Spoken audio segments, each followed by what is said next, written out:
도대체 튀르키예의 진짜 속내가 무엇인지 모르겠습니다. 자국 방위 산업의 미래를 좌우할 5세대 전투기 개발을 이렇게까지 막장으로 진행할 줄은 몰랐는데요. 튀르키예가 러시아와 손을 잡으며 스스로 걷어찼던 F-35 전투기를 이제 와서 다시 도입하려 추진 중입니다. 튀르키예는 러시아제 무기를 도입하는 과정에서 미국이 주도하는 F-35 공동 개발에서 퇴출당하였고, 이를 타개하려는 목적으로 5세대 전투기인 칸의 개발을 야심차게 진행 중에 있었습니다. 그랬던 튀르키예가 이제 와서 또다시 F-35를 도입하기 위해 간을 본다는 것은 전 세계의 모든 국방부와 국방정책을 통틀어봐도 유례를 찾아볼 수 없을 정도로 이해할 수 없는 행보인데요. 이는 사실상 칸의 개발을 포기하고 자신들의 전투기 개발 역량이 수준 미달에 그쳤다는 것과 자인하는 것도 다름없는 행동입니다. 향후 KF-21의 잠재적 라이벌이 될지도 모른다는 의견이 무색할 정도로 이번 한 달간 연쇄적으로 터져나오는 튀르키예의 행보는 최악의 모습만을 보여주고 있는데요. 알아서 무너져 내리는 튀르키예의 칸을 두고 알고 봤더니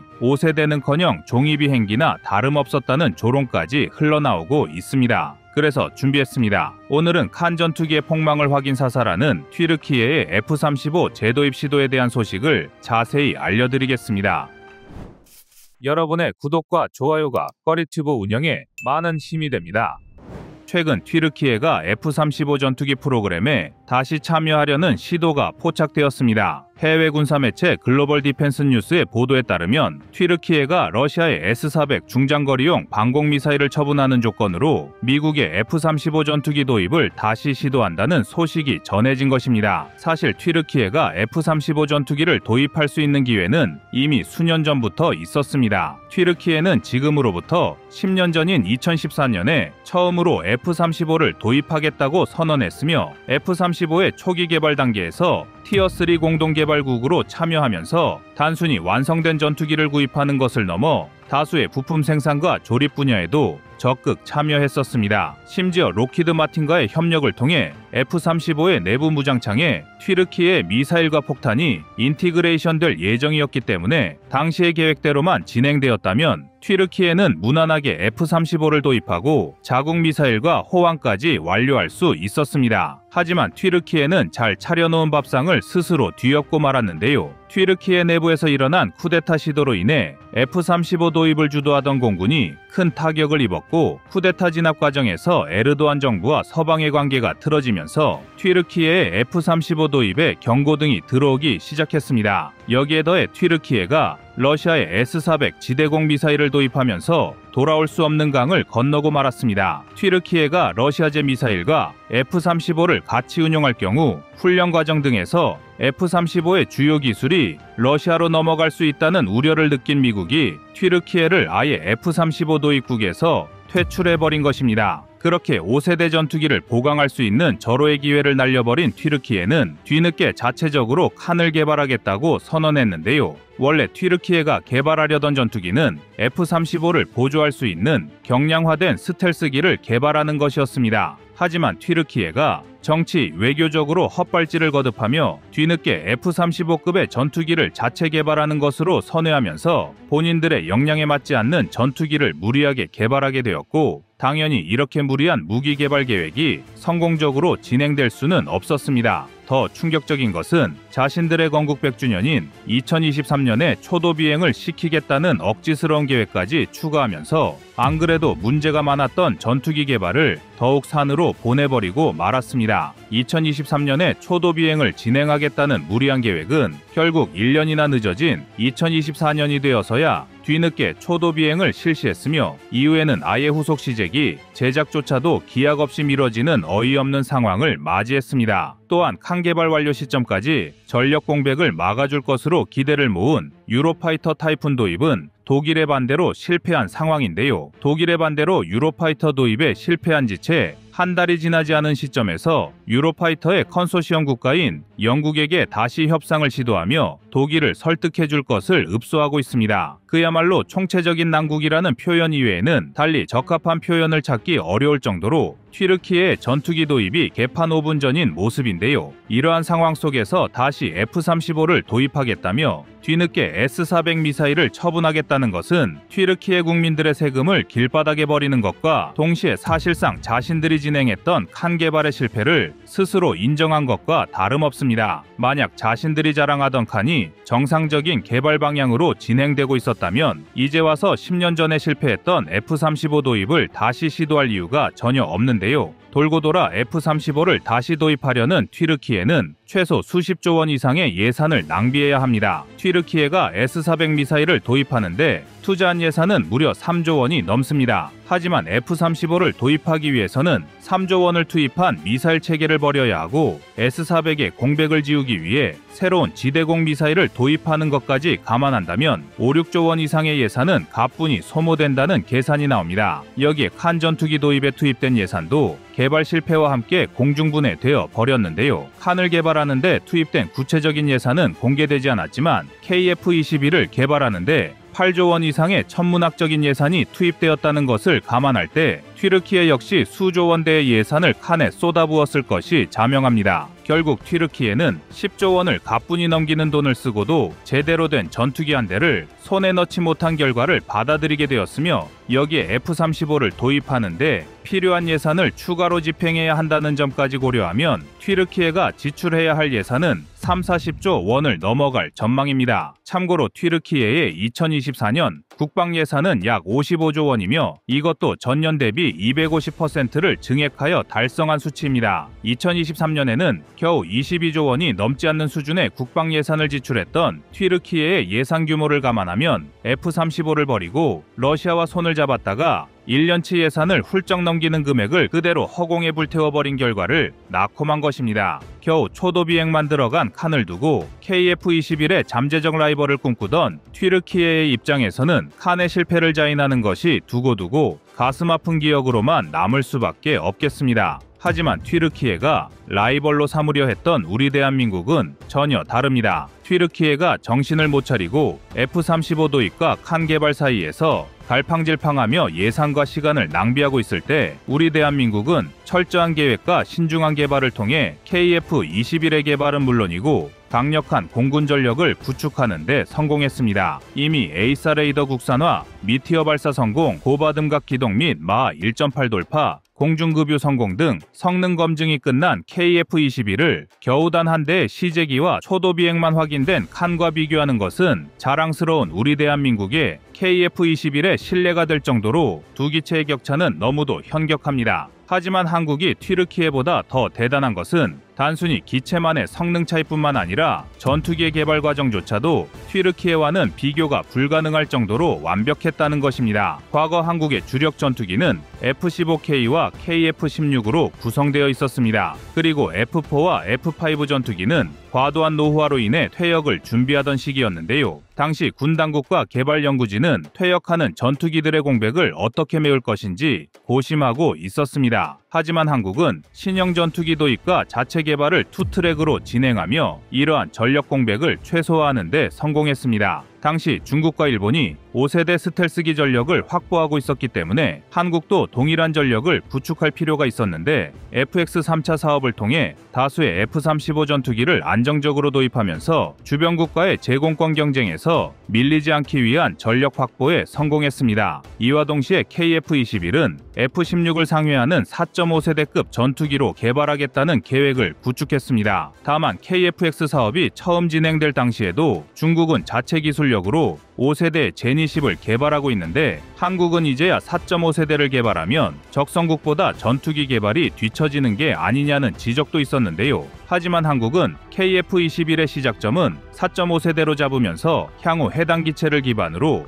5세대 이상급의 전투기를 개발하겠다는 장기적인 보관을 가지고 있었습니다. 그렇기 때문에 KF-21은 외형 설계부터 다른 4.5세대 전투기보다 압도적으로 작은 레이더 피탑 면적을 가지고 있으며 내부 무장창이 장착되지 않은 현 시점에서도 5세대 스텔스기 바로 아래 단계의 저피탑 능력을 가지고 있습니다. 제니12 스텔스기엔 치명적인 약점이 될 수 있는 카나드를 장착한 날개 디자인으로 인해 전면 스텔스 성능에서 스스로 단점을 장착한 것과 비교하면 4.5세대 전투기를 개발하면서도 미래의 성능 개량까지 세심하게 고민한 한국 개발진의 해안이 돋보인다고 할 수 있습니다. 이렇듯 한국은 체계적인 국산 전투기 개발과 해외 무기 도입 사업을 통해 기존의 주력 전력이었던 F-15K, KF-16 이외에 새롭게 5세대 스텔스기와 4.5세대 주력 전투기를 동시에 확충하는 효과적인 전력 증강에 성공했는데요. 또한 이외에도 초음속 고등훈련기를 기반으로 FA-50까지 개발하여 F-35, KF-21과 하이로우 믹스로 운용할 수 있는 경전투기 전력까지 구축하고 전투기별로 명확한 임무 분장이 이루어져 있습니다. 한마디로 튀르키예의 주먹구구식 전투기 개발과 비교하면 천지 차이라고 할 수 있으며 갈피를 못 잡는 지금의 튀르키예 공군이 얼마나 허접한 일 처리를 보여주고 있는지 방증하는 사례로 볼 수 있습니다. 만약 한국도 튀르키예처럼 자체 개발과 해외 도입 모두 변덕을 부리며 중구난방으로 일을 처리하였다면 다수의 구형 전투기가 퇴역하는 지금 시점에서 공군 전력과 안보에 커다란 구멍이 생겼을지도 모를 일입니다. 하지만 한국은 철저한 계획과 실행으로 완벽한 공군 전력 구축에 성공하였을 뿐만 아니라 이제는 F-15K마저도 기계식 레이더를 A4 레이더로 교체하는 성능 개량까지 진행하고 있어 한국 공군은 계속해서 진화할 예정인데요. 압도적인 제공권을 바탕으로 한국의 승리를 가져다줄 대한민국 공군의 진화를 기대하겠습니다. 여러분의 구독과 좋아요가 꺼리튜브 운영에 많은 힘이 됩니다. 다음은 24년 7월 26일 대만 전투기 포기 영상입니다. 대만은 오랜 시간 동안 자체적인 차세대 전투기 개발을 추진해왔지만 최근 현지 언론 보도에 따르면 기술력 부족으로 인해 포기를 결정한 것으로 드러났습니다. 대만은 전투기 엔진을 포함한 95% 이상의 부품 국산화를 이루는 방식으로 차세대 전투기를 개발하려 했으나 대만의 국방부는 자국이 보유한 항공기술력에 한계를 느끼고 자체 개발 포기를 선언한 것입니다. 이로써 대만이 추진했던 ADF 차세대 방공 전투기 개발 계획은 중단이 됐으며 대만이 기존에 계획했던 경국호 전투기의 개량이나 해외 전투기 도입으로 방향 전환을 할 것으로 예상됩니다. 대만 차세대 전투기 개발의 핵심은 엔진 자체 개발인데요. 대만의 중상과학원은 2018년부터 2023년까지 베가 프로젝트라는 코드명 아래 항공기 엔진의 첨단 핵심 기술을 연구 개발하는데 총 17억 1천만 대만 달러를 책정했습니다. 베가 프로젝트는 두 단계로 나뉘어 진행됐는데요.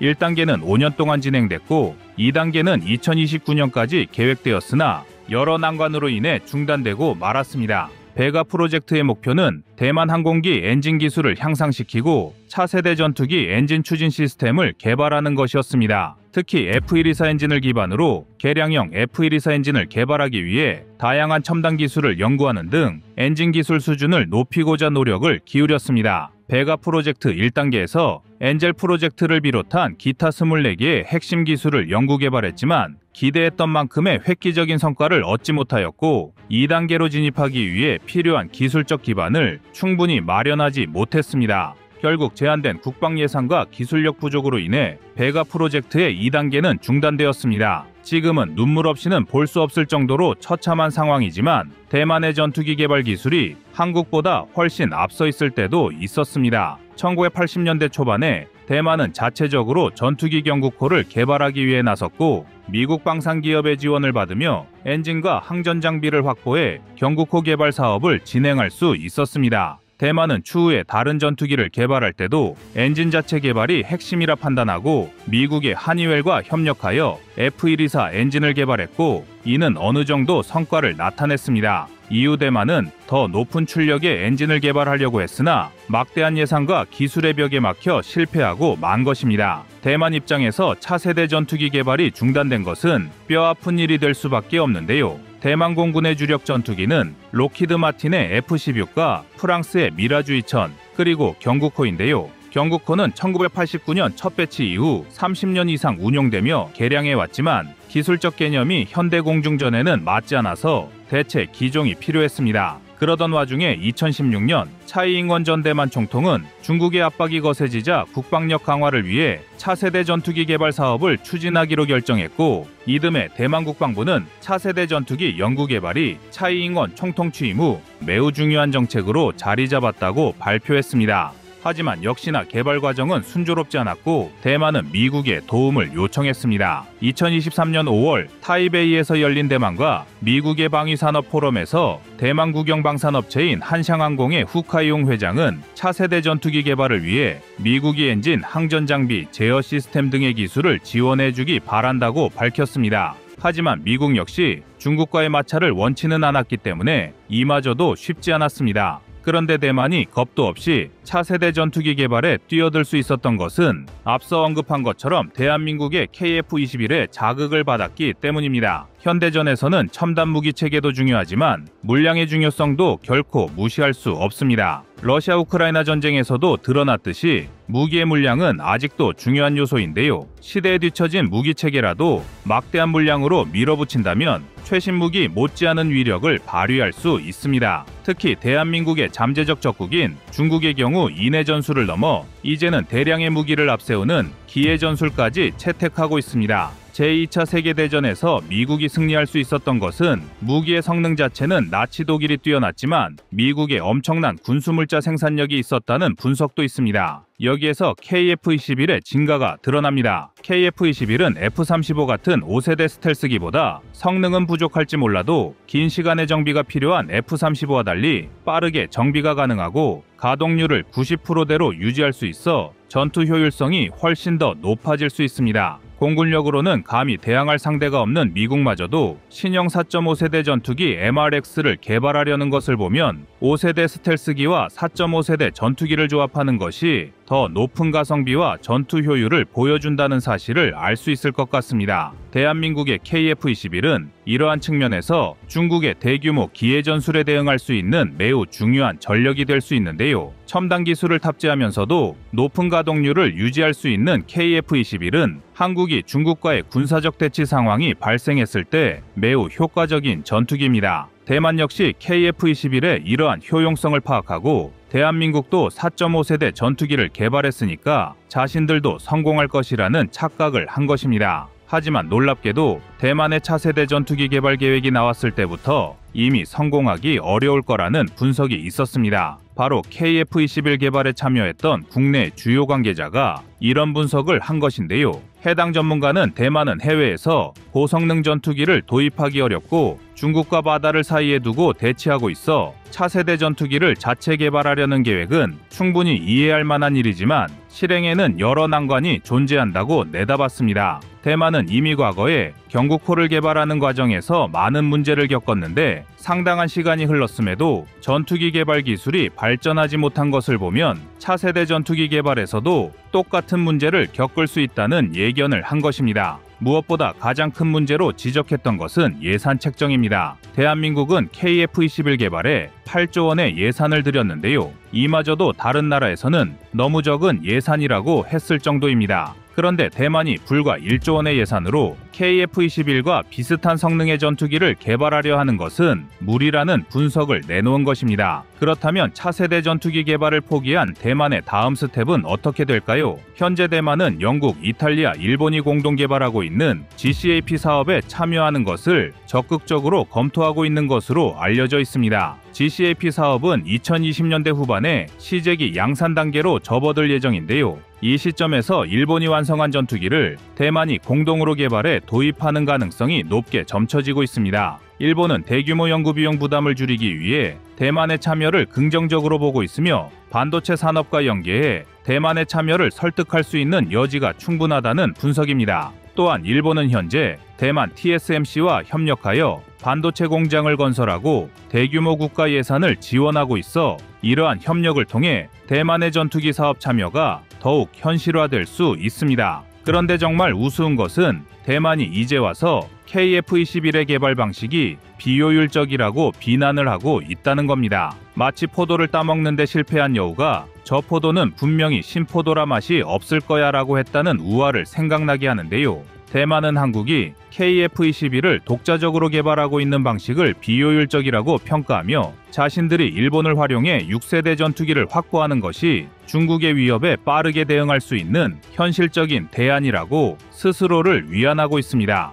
내 주변의 사람이 무슨 일에 도전하여 성공하면 그 분야를 만만히 생각하고 별 생각도 없이 덤벼들었다가 처참한 실패를 맛보는 경우를 종종 보게 되는데요. 지금 대만의 차세대 전투기 자체 개발 실패가 딱 그 꼴이라고 할 수 있을 것 같습니다. 여러분의 구독과 좋아요가 꺼리튜브 운영에 많은 힘이 됩니다. 다음은 23년 6월 3일 KF-21 라이벌 영상입니다. 5세대 스텔스기와 공중전력의 초월적 개념을 제시한 6세대기. 분명 매우 강력한 전력임에는 틀림없지만 최초 등장 단계의 충격 때문에 그 성능이 지나치게 과장된 면이 있습니다. 먼저 6세대 전투기는 복합적인 전투 상황에서 파일럿의 의사결정을 돕는 AI가 탑재되어 있고 더욱 강화된 스텔스 성능과 네트워크 센트릭 전투 능력으로 높은 생존성과 전투 효율성을 확보한 전투기를 말하는데요. 그러나 아직은 명확한 개념이 확립되지 않은 만큼 지금 단계에서 6세대기의 효용성을 논의하는 건 상당히 어렵습니다. 5세대 스텔스기는 레이더 단면적을 줄이는 동체 영상과 고도로 발달된 항공전자 장비, 전장의 상황을 일목요연하게 파악할 수 있는 네트워크 데이터 융합, 실시간 데이터 스트리밍이 가능한 임무 컴퓨터 등이 갖춰진 전투기를 말합니다. 즉, 세대 간의 격차라기보다는 기능적 차이에 더 가까운데요. 그리고 이는 4.5세대 전투기라는 개념이 등장하면서 극복 가능한 수준이 되었습니다. 4.5세대기는 5세대에 버금가는 진보된 항전 장비를 탑재하고 있는데요. 4세대 전투기에 비해 훨씬 향상된 비행 제어 시스템과 센서 융합 기능이 포함된 정교한 항공전자 시스템을 갖추고 있습니다. 또한 에이사 레이더를 포함해 보안 데이터 링크를 통해 전장의 정보를 공유할 수 있는 네트워크 중심의 전쟁 수행 능력을 갖추고 있으며 5세대기만큼은 아니더라도 구조적으로 레이더 단면적을 감소시킬 수 있는 동체 영상을 띠고 있습니다. 가장 단적인 예가 바로 KF-21 보라매인데요. KF-21은 F-22 랩터와 유사한 내용 탓에 한때 서구 군사 관계자들 사이에서 베이비 랩터라는 별명으로 불렸습니다. KF-21은 단순히 레이더 반사면적을 줄일 수 있는 최적의 영상을 취했을 뿐이지만 자연스러운 수렴 진화로 인해 F-22와 닮은 모습이 된 건데요. 여기에 일반적으로 4.5세대기는 4세대기에 비해 더욱 고성능 엔진을 탑재하면서 더 나은 연료 효율성과 추중비를 확보했습니다. 그 결과 4.5세대기는 세대 간의 격차를 나타내는 구분법이 무색하게도 5세대 스텔스기를 격추할 수 있는 성능을 확보하게 되었는데요. 스텔스는 어디까지나 탐지 범위를 줄여줄 뿐이지 완벽하게 보이지 않게 만들 수는 없습니다. 공중조기 경보 통제기의 지원을 받은 4.5세대기가 충분한 거리까지만 접근할 수 있다면 5세대기를 격추하는 건 어렵지 않습니다. 특히 KF-21에 탑재된 IRST는 열신호를 감지하는 데다 레이더와 달리 특정 전파를 방출하지 않기 때문에 추적 중인 전투기 모르게 탐지가 가능한데요. 물론 앞서 말한 대로 일정 범위 이내에 접근해야 한다는 단서 조항이 붙지만 5세대기는 레이더에 노출되는 단면적을 최소화하기 위한 설계 특성상 공기역학적인 구조를 채택하기 어렵고 이로 인해 4세대기와 비슷한 수준의 기동성을 보이며 최고 속도는 더욱 떨어지는 경우가 많습니다. 일례로 F-35의 최고 속도가 마하 1.6에 불과하지만 KF-21은 아직 시험 단계임에도 이미 최고 측정 속도가 마하 1.8을 돌파했습니다. 게다가 F-35가 완전한 스텔스 성능을 구사하려면 내부 무장창만을 사용해야 하는데 여기에 탑재 가능한 무장이라고 해봐야 2000파운드급이 고작입니다. AI-M120D 암람 내지 JDAM 4발을 탑재하는 게 전부라는 건데요. 스텔스기가 분명 훌륭한 전략적 요소를 제공할 수 있는 건 맞지만 절대 만능은 아니라는 것입니다. 이쯤 되면 왜 슈퍼카라는 비유가 전투기에도 들어맞는지 이해할 수 있으실 텐데요. 공통점은 또 있습니다. 바로 도저히 감당할 수 없는 유지비입니다. 오죽하면 1년에 국방비만 1000조 원 이상 쓴다는 미국조차도 말도 안 되는 유지비 탓에 지금까지도 4.5세대기를 주력으로 사용하고 있을 정도인데요. 단적인 예로 F-22A 랩터는 미국 회계감사원의 추산 결과 비행시간당 소모 비용이 약 8만 5천 달러에 육박합니다. 1시간에 1억 1200만 원이 넘는 돈이 공중분해되는 셈인데요. F-35의 경우 시간당 약 3만 6천 달러, 하나 약 4,700만 원이 소모됩니다. F-22의 유지비용이 워낙 천문학적이다 보니 얼핏 적어 보이는 금액인데요. 하지만 이건 빙산의 일각입니다. 아직도 개발이 마무리되지 않았다는 F-35 프로그램의 연간 총비용은 무려 85억 달러에 달합니다. 다시 말해 F-35 한 종류에만 연간 11조 원이 넘는 예산이 투자되고 있는 건데요.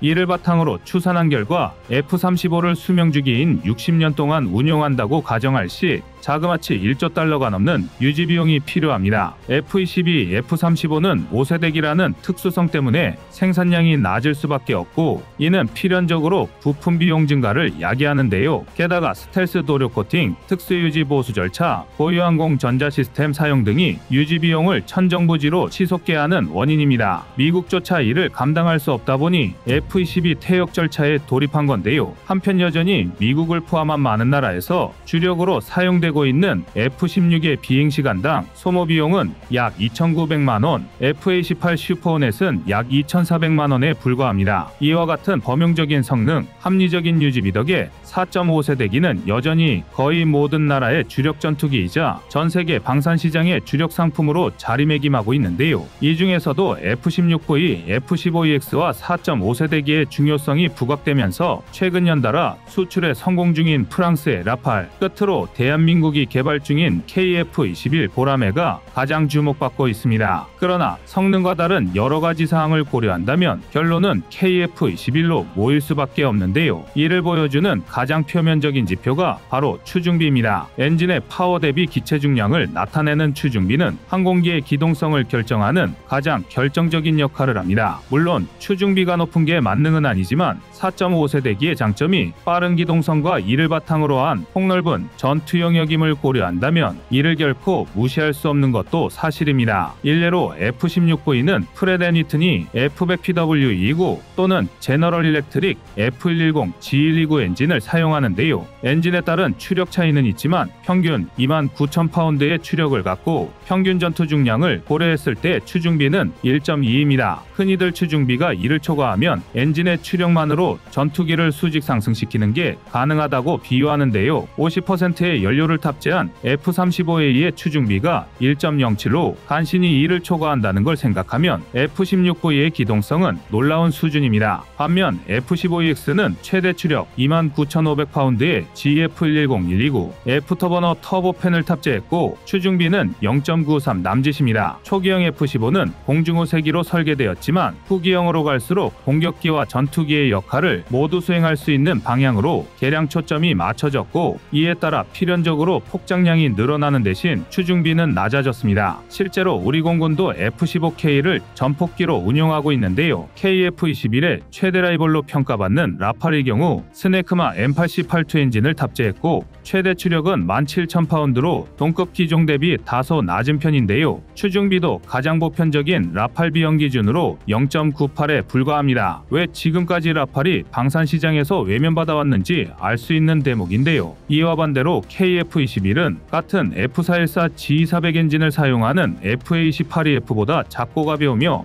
동급 추력의 F-35보다 익면하중이 작다는 이점 덕분에 수치상 추중비가 유로파이터 타이푼에 육박할 것으로 추정되는데요. 수치로 치환하면 약 1.15에 달하는 셈입니다. 하지만 여기에 3중 FBW, LEX, 가변 캠퍼 날개 등이 적용됨에 따라 실제 가속력과 선의 능력, 고바듬각 기동력은 더욱 높은 수준일 것으로 전문가들은 분석하고 있습니다. 이뿐만이 아닙니다. 운용 비용 측면과 무장 호환성 측면에서도 KF-21은 상당한 장점을 갖추고 있는데요. F-16V와 라팔은 KF-21과 같은 무장을 탑재하지만 두 전투기에서 사용하는 모든 무장을 탑재할 수 있는 건 KF-21이 유일합니다. F-16V가 미국, 라팔이 프랑스에서 개발된 만큼 각 국가 간의 독자 무장만 탑재할 수 있는데요. 예를 들어 라팔은 MBDA 미티어 공대공 미사일, 스톰 섀도우 공대지 미사일, AIM-39 액조세 공대함 미사일을 주무장으로 사용한다면 F-16V는 AIM-9 사이드와인더 공대공 미사일, AGM-65 매버릭 공대지 미사일, AGM-84 하푼 공대함 미사일 등을 주무장으로 탑재하는 식인데요. 반면 KF-21은 후기 기종인 만큼 유럽제 MBDA 계열 미사일과 미국제 AIM 계열 미사일을 모두 사용할 수 있습니다. 프랑스나 미국처럼 전투기와 전투기 무장을 모두 독자 생산할 수 있는 국가라면 이게 큰 장점이 아닐 수도 있지만 전 세계에서 이게 가능한 나라는 손에 꼽을 정도입니다. 그것도 대공대지, 대함 전 영역에 걸친 전투기 무장을 모두 생산할 수 있는 나라는 미국과 러시아, 유럽 정도뿐인데요. 그 외의 나라의 KF-21의 무장 호환성은 절대 거부할 수 없는 장점입니다. F-16을 운용 중이었던 미라주나 구형 소련제 전투기를 운용 중이었던 KF-21을 도입한다면 기존에 사용하던 무장을 그대로 사용할 수 있는 셈인데요. 또는 여건에 따라 미국이나 유럽에서